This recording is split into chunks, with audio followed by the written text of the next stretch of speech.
Olá, sou o Rubens Branco. Vamos falar hoje sobre aquele contribuinte que se inscreveu como MEI, como microempresário individual. E o que acontece na hora de declarar o imposto de renda? O microempresário individual, ele é as duas coisas, ele é pessoa física e é pessoa jurídica. Então ele tem que entregar uma declaração da empresa, da MEI, microempresário individual, e tem que declarar também como pessoa física. Só que, mais uma vez, eu já falei aqui diversas vezes, as normas são criadas para simplificar, e aí vem a burocracia, que está lá sentada no ar-condicionado e fala, não, mas não vamos deixar tão fácil assim. Então criaram as regras para a declaração do MEI, que seria só uma folha de papel, um valor mínimo mensal de imposto até um determinado volume de renda. Como pessoa jurídica participante do Simples, o MEI é obrigado a recolher mensalmente o documento de arrecadação simplificada do microempreendedor individual, que unifica numa guia a contribuição de 5% do salário mínimo para a Previdência Social e o pagamento de R$1 de ISS, caso o autônomo atue nesse ramo de prestação de serviço, ou de R$5 de ICMS, caso o profissional atue no comércio. Muito bem.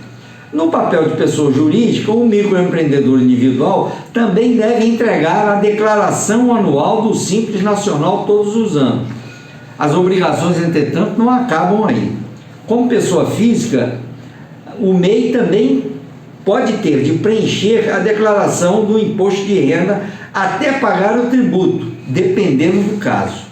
Como no caso dos demais contribuintes pessoas físicas, a entrega de declaração de imposto de renda de pessoa física torna-se obrigatória caso o MEI tenha renda tributável superior à faixa de isenção, que neste ano de 2021 foi de R$ 28.559,70, o que equivale a R$ 2.379,97 por mês.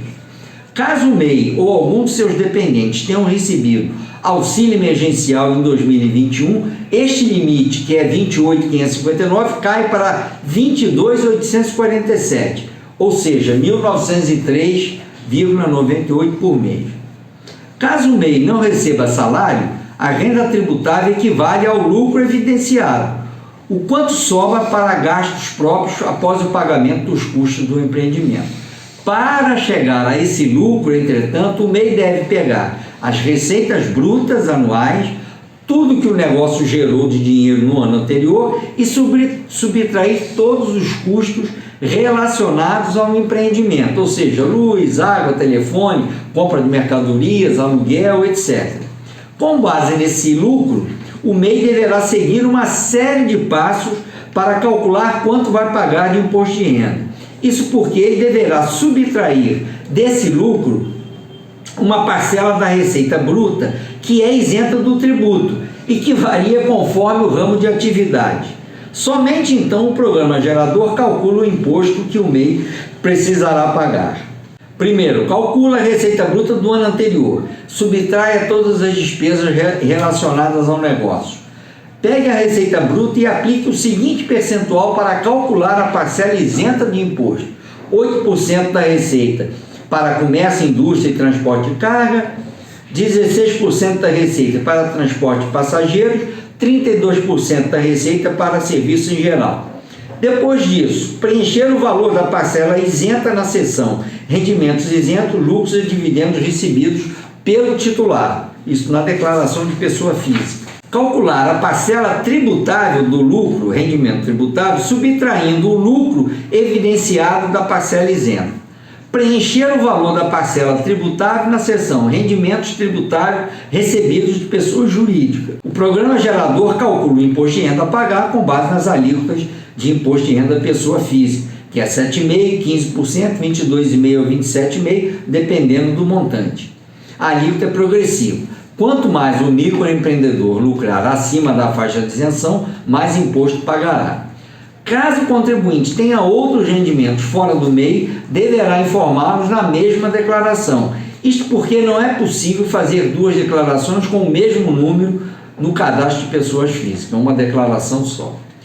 Outros critérios para a declaração. Além de rendimentos tributáveis acima da faixa de isenção, existem critérios que obrigam o preenchimento mesmo por MEI. Eles são os seguintes: rendimento tributável acima de 22.846 no ano anterior, caso o MEI ou seu dependente tenham recebido o auxílio emergencial do governo. Recebeu mais de 40 mil isentos não tributáveis ou tributáveis na fonte, é obrigado a declarar. Teve ganho na venda de bens com casas e carros, entre outros. Comprou ou vendeu ações na bolsa.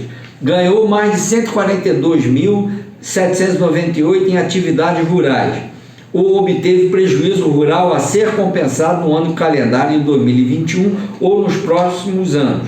Ou era proprietário de bens de mais de 300 mil. Passou a residir no Brasil em qualquer mês do ano de 2021, permanecendo até 31 de dezembro. Vendeu um imóvel e comprou outro no prazo de 180 dias. Nesses casos, o MEI deverá seguir o mesmo roteiro apontado anteriormente para calcular o imposto de renda a pagar. Então, vocês veem que uma coisa que surgiu para simplificar a vida do pequeno trabalhador, que muitas vezes se inscreve como MEI para que ele possa ter um CNPJ, porque muitas empresas só contratam este profissional se ele for uma pessoa jurídica. Então você vai tirar o seu CNPJ para ter ou para ser considerado MEI, mas tem toda essa burocracia complementar que a pessoa que normalmente está nessa faixa de renda não possui e não tem meios de pagar por isso, porque isso exige entendimento da legislação, experiência na preparação da declaração e um certo, vamos dizer, anos de experiência nessa área de impostos para conseguir fazer a declaração do MEI, que deveria só ser uma folha de papel, mas virou um emaranhado burocrático graças à nossa burocracia. Tudo para defender a arrecadação do governo. É isso aí, infelizmente.